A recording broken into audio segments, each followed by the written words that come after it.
저는 이제 자동차가 보통 사람들이 이동 수단이라고 생각하잖아요. 예. 근데 저는 이제 개인적으로 자동차는 자유라고 생각하거든요. 예. 뭐 예를 들면 우리 뭐 앵커님이나 저나 뭐 회사에서 스트레스 받았을 때 자동차를 속에 들어가서 운전하면서 예. 뭐 고함도 지르고 어. 하도 풀고 예. 노래도 부르고 스트레스 해소할 수 있잖아요. 자기만의 공간이니까. 그렇죠. 그래서 그 자유라고 일단 생각하고요. 뭐 자율주행차는 가장 고도화된 최첨단의 기술과 그 AI 디지털 환경 속에서 인간에게 가장 인간다운 아날로그적 삶에 더욱 집중할 수 있는 그런 공간이라고 생각합니다. 그러니까 제가 뭐 그냥 문득 제가 그 세계를 상상을 해보면 뭐 자동차 10대 중에 네. 한두 대만 자율주행차다. 네. 이렇게 되면 그 자율주행차가 너무 느릴 것 같고. 아, 네. 왜냐면 이게 그렇죠, 운전자들이 그렇죠. 너무 기민하게 움직이니까. 네네, 그렇죠. 그러니까 이게 그래도 최소한 한 10대 중에 5, 6대는 자율주행차가 돼야 서로 약속된 그 틀 안에서 움직이지 않을까 이런 생각을 제가 좀 해봤었거든요. 그러려면은 이게 시간이 이게 50% 60% 넘는 그 비중이 자율주행차가 되려면은 얼마나 기다려야 되지? 저는 뭐 개인적으로 그런 생각을 한번 해봤었는데. 그래서 뭐 그런 부분에 있어서 또 우려도 많이 있어서 예. 그 우리 사업단이 자율차와 일반 차량의 혼재 사항에서 예. 서로 이제 통신으로 일반 차와 자율차, 자율차와 일반 차, 그 다음에 뭐 최첨단 도로교통시설물과의 통신 이런 것들을 통해서 협력 주행을 통해서 예. 그런 것들을 해결할 수 있는 방안, 기술을 지금 마련 중에 있습니다. 어쨌든 뭐 한꺼번에 뭐 일반 차량이 뭐 한순간에 자율주행차로 바뀌는 건 아니거든요. 그렇죠. 점점 뭐 10%, 20% 이렇게 음. 섞어가면서 이제 변화되어 가는 과정이기 때문에 예. 그런 것도 다 고려한 기술 개발을 우리 사업단에서 하고 있습니다. 자, 그러면은 지금 사실 여러 자율주행차 하면 데이터가 또 생명이잖아요. 그렇죠. 데이터가 데이터 너무너무 생명이죠. 네. 너무너무 중요한데, 뭐 이것을 다 모아가지고, 뭐 여기 사업단에서는 뭐 통합적으로 좀 활용하는 그런 방법이 있나요? 어떻게 활용을 하는지 그 부분이 좀 궁금한데요. 저 자율주행에 있어서는 예. 데이터가 필수적입니다. 예. 보통 반도체를 뭐 산업의 쌀이라고 하는데요. 그렇죠. 그 데이터는 자율주행의 쌀입니다. 데이터가 자율주행 쌍이래. 네, 예. 꼭 데이터가 있어야 예. AI 기반의 그 심층 학습을 통해서 향후에 벌어질 뭐 복잡 다단한 교통 사항에 대해서 충분히 통제하고 운행을 할 수 있는 부분이거든요. 예. 그래서 테슬라의 경우는 현재 약 32억 킬로미터 이상의 주행 데이터를 축적했습니다. 예. 축적했고 25년까지 자기들은 완전 무인 자율주행차를 실현하겠다라고 이제 목표를 제시했거든요. 예. 근데 이제 우리나라는 이제 자율주행을 개발하는 업체들이 또 중소기업이고 예. 또 개별 기업 단위로 개발하다 보니 뭐 지금껏 모아놓은 데이터 양이 그렇게 많지가 않습니다. 네, 그래서 앞으로 이런 데이터를 좀 통합적으로 예. 좀 모아야 되지 않을까 하는 전방위적으로 생각이 좀 모든 듭니다. 기업들이 네, 하나로 네. 합쳐서 네네, 예, 활용을 그렇습니다. 해야 된다. 네. 예. 그래서 저희들이 이제 시범 운행치구나 뭐 최근에 이제 착공식을 한 하송시 자율주행 리빙랩에서 하는 도시 단위의 실정 지역이거든요. 예. 그런 쪽에서 이제 계속 실정도 하고 주행 실적도 실정도 하고 하다 보면 그런 데이터를 조금 많이 축적하지 않을까 그런 생각이 듭니다. 자, 그리고 뭐 기술 개발 너무나도 중요한 거 다들 아실 거라고 생각이 네네. 들고, 뭐 지금 우리나라도 크게 뭐 많은 이제 협력을 통해서 기술 개발을 해 나가고 있는데, 네. 사실 이 자율주행 하게 되면 뭐 선뜻 우리나라 대기업들도 자율주행해서 선뜻 레벨 3다, 레벨 4다 이렇게 나가지 못하는 이유 중에 하나가 제가 듣기로는 안정성의 문제인데, 그 안정성의 문제 안에서도 뭐 법과 규제가 또 있고 또 어떤 사고에 따른 책임, 네. 이거에 따른 또 뭐 보험이나 네, 여러 가지 네. 이제 정말 꼬리에 꼬리를 무는 그러한 것들이 있거든요. 그렇죠. 예. 근데 이게 뭐 이게 어느 정도 뒷받침돼야 사실 많은 소비자들이나 대기업이 이제 뭐 자신 있게 또 이제 네. 자율주행을 또 기술을 보여드리고 뭐 선보일 수 있는 그런 부분이 있을 것 같은데 네. 지금 상황 뭐 어떻게 좀 평가하고 있어요? 이 분야는? 그러니까 뭐 기존 예. 모빌리티 서비스는 서비스의 이제 법적 그 대상은 이제 운행, 운전, 그 운송으로 구분될 수 있는데요. 예. 그 뭐 운행이라고 하면 이제 운행의 주체인 자동차. 네. 그 다음에 운전은 뭐 택시 기사님. 네. 그 다음에 운송 서비스 주체는 또 택시 네, 회사. 회사. 예, 네. 이렇게 해서 각 개별법에 따라서 이제 법적 지위나 이제 규제가 적용받고 있거든요. 예. 근데 이게 완전 자율주행이 되면 무인으로 이제 운전하는 차량이다 보니까 막 예를 들어서 이제 로봇 택시가 뭐 사고를 일으켰다 예. 했을 때 이게 자동차를 만든 제조사한테 책임을 물을 것인지 그러니까. 아니면 이 로봇 택시를 운행하는 뭐 업체에다가 책임을 물을 것인지가 참 애매하게 됩니다. 그러니까 예. 차의 문제냐, 소프트웨어의 문제냐, 센서의 문제냐. 문제냐? 그 뭐 예. 운송 서비스하는 회사 대표의 문제냐? 더 나아가서는 이제 그렇게 조금 애매하게 되거든요. 그러니까요. 예. 이거 뭐 어떻게 해야 됩니까? 그래서 뭐 현재까지는 이제 조건부 자동화 운전 단계인 레벨 3, 예. 레벨 3까지는 이제 자동차 보험법 예. 체계가 체계가 마련이 되어 있습니다. 그래서 지금 레벨 3 같은 경우에는 지금 보험 체계와 크게 차이가 없거든요. 뭐 일단 레벨 3 이 자동차를 운행하다가 사고가 나면 예. 뭐 조건부 자동화 자율주행차죠. 사고 나면 우선 그 운행자가 예. 자기 보험으로 선보상을 하고 그 다음에 요걸 사고 조사를 해서 이게 만약에 이제 자율차의 중대한 하자로 일어난 사고다 하면 이제 그 선보상한 운행자가 그 차량 회사에다가 구상권을 행사할 수 있도록 이렇게 이제 레벨 3는 그렇게 법 체계를 마련해 나왔는데 예.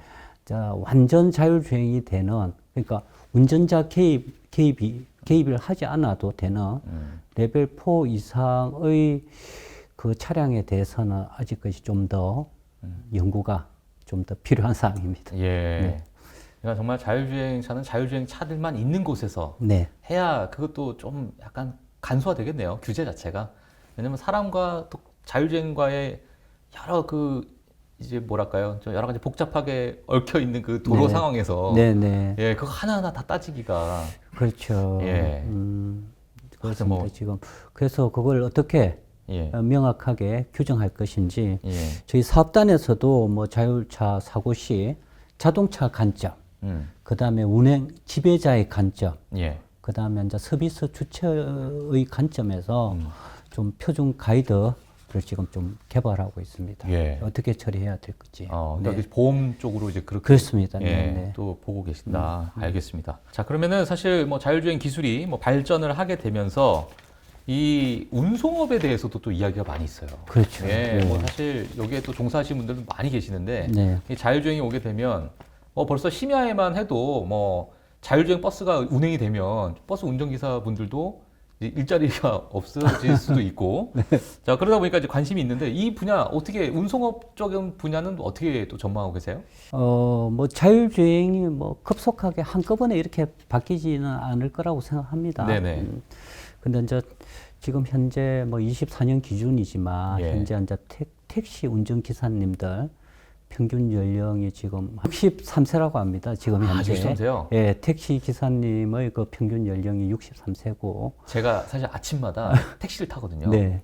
근데 제가 한번 뭐 아침마다 타요. 제가 네. 이제 일을 하러 가기 위해서. 근데 연령대가 예전보다 많이 높죠. 예, 맞아요. 예, 저도 어르신들이, 그걸 많이 느꼈어요. 어르신들이 뭐 젊은 사람보다는 예. 좀 나이 많으신 분들이 뭐 택시 운전을 많이 하고 계시더라고요. 예. 그래서 지금 평균 연령이 63세이시고 65세 이상 고령 뭐 택시 운전 기사님만 해도 47% 정도 됩니다. 거의 절반이네요. 예, 예. 야. 그래서 그것도 앞으로 계속 올라갈 예. 것이다는 고령화 그 사회가 되고. 예상이 많습니다. 예. 그래서 로봇 택시 이런 것들이 만약에 이제 도입이 되면 뭐 물론 무인으로 운행이 되겠죠. 네네. 도입이 되면 이제 기존의 그 운송업 종사자들은 뭐 일자리를 잃는 게 아니고 로봇 택시를 운행하더라도 요거는 이제 서비스 회사에서 늘 그 차량이 어떻게 운행되는지를 원격으로 또 관리해야 되거든요. 그렇죠. 관리하고 또 모니터링 해야 되고, 만약에 어떠한 뭐 고장이나 문제가 발생하면 또 출동해서 뭐 처리를 해줘야 되고 하는 거기 때문에 뭐 이런 것들은 뭐 기존의 택시 운전을 많이 하신 분들의 경험이 필요하기 때문에 앞으로 그런 분야 쪽으로 조금 바뀌지 않을까. 임무 자체가. 예, 예. 그런 생각이 듭니다. 예. 그러니까 뭐 차량을 좀 관리를 하시고. 그렇죠, 그렇죠. 예, 운행이 어떻게 잘 되고 있는가. 그렇죠. 옆에서 이제 서포터의 역할로. 그렇죠, 그렇죠. 그래서 뭐 실제 택시 운전하는 것보다 예. 뭐 그런 업무로 전환이 되면 좀 더 나은 환경에서 뭐 높은 부가가치를 창출하시지 않을까. 예. 그런 생각이 좀 듭니다. 예, 알겠습니다. 이게 뭐 사실상 뭐 택시뿐만 아니라 뭐 물류, 항만 뭐 여러 분야에서 다 적용이 될 수 있는 부분이에요. 네. 그럼 뭐 하나의 뭐 업종이 조금 줄어들면 거기에 대응해서 예. 또 새로운 업종이나 새로운 일거리가 또 창출되거든요. 그렇죠. 네. 그럼 사무국장님께서는 사실 이번 자율주행 기술이 뭐 이동 환경 네. 또는 이동 경험을 어떻게 바꿀 것인가 본질적으로 결국에는 우리가 뭐 A라는 곳에서 B까지 가는데 이 이동에 대해서 이제 많은 고민을 하고 있는 거잖아요. 사실 이 자율주행이라는 것도 뭐 어떻게 본질적으로 변할 거라고 좀 전망하세요? 저는 자동차가 보통 사람들이 이동 수단이라고 생각하잖아요. 예. 근데 저는 이제 개인적으로 자동차는 자유. 예, 자유라고 생각하거든요. 예. 뭐 예를 들면 우리 뭐 여기 있는 뭐 앵커님이나 저나 뭐 회사에서 스트레스 받았을 때 예.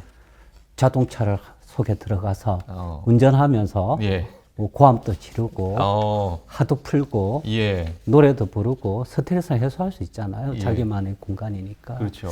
그래서 그 자유라고 일단 생각하고요. 뭐 자율주행차는 가장 고도화된 최첨단의 기술과 예. 그 AI 디지털 환경 속에서 인간에게 가장 인간다운 아날로그적 삶을 삶에 더욱 집중할 수 있는 그런 공간이라고 생각합니다. 예. 네. 그러니까 이제 자동차 안에 어찌 보면 정말 개인의 시간, 그렇죠. 개인이 가지고 있는 그 시간을 활용할 수 있는 또 하나의 공간이라고 또 생각을 그렇죠. 하고 계신 거네요. 그러니까 가장 최첨단의 기술 속에서 인간이 가장 아날로그적인 삶에 집중할 수 있도록 하는 예. 그런 문명의 이기가 될 거다. 저는 그렇게 생각합니다. 자, 일단 뭐 지금 주차장에 내려갔을 때 차 안에 이제 계신 분들 스트레스가 많으신 분들로 그렇게 생각을 하면서 다음 질문으로 넘어가도록 하겠습니다. 자, 그러면 마지막으로 우리가 사실 자율주행 기술을 연구하시는 뭐 많은 뭐 연구원들도 계실 것이고 뭐 학자분들도 계실 것인데 이 정부나 이 업계에 지금 사무국장님이 이제 역할도 하고 계시면서 이게 정부나 업계에 난 이렇게 좀 바뀌었으면 좋겠다. 뭐 이러한 어떤 방향성을 좀 가졌으면 좋겠다. 뭐 이런 것들이 좀 있을까요? 우리가 뭐 60년 전에 예. 전에는 우리가 저 하늘에 떠 있는 예. 달을 보면서 그 인류가 달에 갈 수 있을까 이런 생각을 많이 했는데 결국 달에 가지 않았습니까? 예. 인류가? 그래서 자율주행차도 뭐 20, 30년 전만 해도 공상이라고 생각했는데 지금은 이제 현실로 성큼 다가와 있는 상황이거든요. 예. 그래서 우리 자율주행 기술 개발하는 연구자분들께서는 우리가 계속 노력하다 보면 자율주행차라는 게 뭐 이룰 수 없는 꿈이 아니라 알게 모르게 내 옆으로 훅 다가오는 현실이 될 수 있을 것이다. 예. 저는 이렇게 생각을 하고요. 네. 최근에 우리 사업단이 그 지난주에 뭐 착공식도 했지만 화성시에 예. 자율주행 리빙랩이라는 저기 도시 단위 네. 그 실증 현장을 구축하고 있거든요. 예. 그래서 요거는 어떤 거죠? 그게 어떤 거냐면 예. 그 자율주행 리빙랩이라는 게 네. 리빙랩은 하나의 실험실 아닙니까? 예, 예. 네. 실험실인데 요 실험실을 도시 단위로 키우는 겁니다.